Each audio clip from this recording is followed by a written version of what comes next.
Okay, welcome to what I would say is the camera comparison of the year. We've got the three companies that I would say make the best smartphone cameras, and these are pretty much their best smartphones. So, welcome to Huawei P40 Pro, Galaxy S20 Ultra versus iPhone 11 Pro Max. Let's do this. To get one thing straight, the P40 Pro's strength is really in photos, but just before we get to that, the company have made improvements to video too. All three phones can record 4K video at 60 frames per second. The Samsung can even do 8K, but that comes with its own set of caveats, and I wouldn't really recommend using it. Anyways, when you're just filming standard video in the daytime, the main differentiator is really just the style that each company has opted for. iPhone sticks closest to reality, Samsung takes that reality and adds a little bit of extra vibrance, and Huawei's is just a little bit different.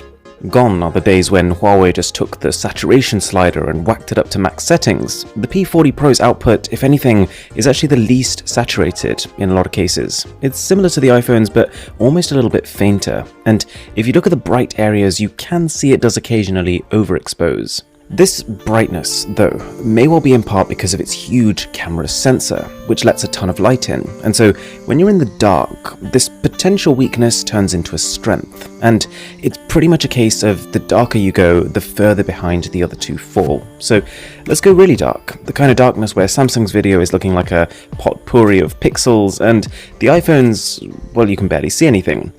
I'm also going to drop the prices of each of these phones on screen right now, just the UK price, just to give you an idea of how they stack up relative to each other. The P40 Pro is also very snappy when focusing. The phone has a new Octa phase detection autofocus system, but to be honest, the iPhone can keep up, and can actually do so with a smoother focusing system. Samsung's phone has improved since launch, but I mean, it's not great. And here's some selfie video. It's kind of amazing. We've got smartphones here that can take phenomenal video on their front cameras. And one of the first things you might be able to tell is that Huawei's dialed up the audio quality on their phones, and their AI noise reduction is now fantastic. Also, in this theme of things that Huawei's improved, you've got the fact that the company has really pushed the quality of its zoom and its ultra-wide, which you can see here, but they both come with slight caveats. For example, Huawei's using an ultra-wide camera built specifically to take cinematic video, and so the output looks great and really consistent with its main camera. Compare that to Samsung, where the quality falls and the phone kind of punches up the contrast to try and compensate. The trade-off for Huawei is that this ultra-wide isn't really ultra-wide. Okay, the zoom cameras add an even more interesting layer of complexity to this, because both Huawei and Samsung are fantastic.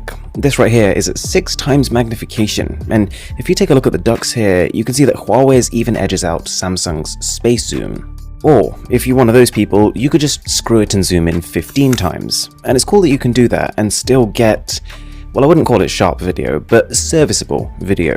The iPhone keeps it together, but is noticeably less crisp than the other two. But here's the twist. You could argue that for most of the time you zoom, you'll probably be zooming 2 to 4 times, and in those cases, you'll actually get better quality from the iPhone. With the other two, we're not quite magnified enough to activate their telephoto cameras, so at this stage they're forced to just using digital zoom with their main cameras, and it's not pretty. Also, if you're enjoying this video, a sub would be amazing. Now, almost every clip you've seen so far was actually taken handheld. So you don't need telling that the stabilization is A+ on all three of these phones. But what if you start moving? Well, if you're filming at 4K resolution, a gentle walk is fine, it'll look good on all three. But if we up the pace, then the P40 and iPhone's footage starts to fall apart. It's just too much motion for them to handle. If you lower that resolution to 1080p, each phone improves, but Samsung is king of stabilization. I should say though, that what Huawei wants you to do with video is use its ultra-wide angle camera. That was built for situations like this, so if you switch to that, then even at 4K it does a pretty good job. Okay, so just before I get to slow motion, I'm itching to address the elephant in the room, photo quality, and this is where Huawei shines. You might well know that past phones from the company have had some, let's say, interesting color processing algorithms, but it definitely feels like this has been tweaked to focus on natural shots, with again, as with video, this slightly faded look on default settings. One thing that becomes quite apparent here is the sheer size of the sensors on Huawei and Samsung. Large sensors equals big depth of field, or in other words, crisp foregrounds and nicely blurred backgrounds. You're almost taking photos that look like portrait mode shots without actually needing to use fake portrait mode. If you actually do use portrait mode, like here, you can obviously have as much background blur as you want. And I'd say iPhones have been the gold standard for portrait mode for a while, and even though Huawei has made leaps and bounds, that doesn't change here. All phones take good quality ultra-wide photos, during the day at least, but as with video, quite apparent is Huawei's not so wide angle. Samsung and Apple's shots are just more dramatic. Zoom, when taking photos, is maybe the most interesting part of this comparison. On paper you might think that Huawei's got this one in the bag. After all, it has a 5 times optical zoom versus Samsung's 4 times, but not quite. Samsung's zoom camera may have less magnification, but it has a higher resolution. So for photos, when you start zooming in crazy numbers, Samsung has more room to crop inside its image. The big question, though, for a lot of people is which one captures more detail? Huawei has a 50 megapixel main camera, Samsung has a 108 megapixel one, and Apple 12. So if you take a max resolution shot on each and crop all the way in, the result is about what it sounds like on paper. But here's the thing, almost all the time you won't be capturing max resolution photos. They take time to process, they suck up a ton of your storage, and they have less dynamic range. So by default, all phones are set to a much lower resolution, 12.5 megapixel on Huawei and 12 for the other two. So in terms of general photo detail, there really isn't that much in it. But wait, there's another twist. A lot of the photos I take, and I'm sure a lot of the ones that you take, they're not in ideal lighting conditions. And as soon as you start moving away from broad daylight, Huawei steamrolls. If we crop into this shot here, there's an immediate difference in how much information is being captured. If we go darker, that trend is somewhat exaggerated. Again, this is not using the night mode on the phones, just auto. The only thing I would say about Huawei is that it sometimes can slightly overcompensate on cool tones when shooting in low light. What about night mode then? So each of these phones comes with a night mode that lets you hold them steady for a few seconds and capture more information. And to give you an idea, this is that same photo taken using night mode on all three. Back to normal and night mode. You can probably tell the iPhone sees the biggest immediate gain from this piece of software, and Huawei's barely changes. So to reiterate, if you're just shooting on auto mode on all the phones, P40 feels like a literal generation ahead. If you are going to use night mode though, providing things aren't too dark, all three are great. And to be honest, which smartphone's photos you prefer is more of a style thing as opposed to one being explicitly better than the others. But if you get really dark, then Samsung starts acting up. When things get so dark that Samsung can't draw out finer details, then rather than just keeping the image dark like the iPhone does, it has a tendency in night mode to just brighten anyways. And I think it looks pretty odd. I tried this on both Exynos and Snapdragon S20 Ultras, and they behave similarly. Now, this image was taken in almost pitch black. You can't tell, night mode on smartphones is getting good, but what I wanted to show here is how Huawei is focused on making all of its cameras good, not just its main one.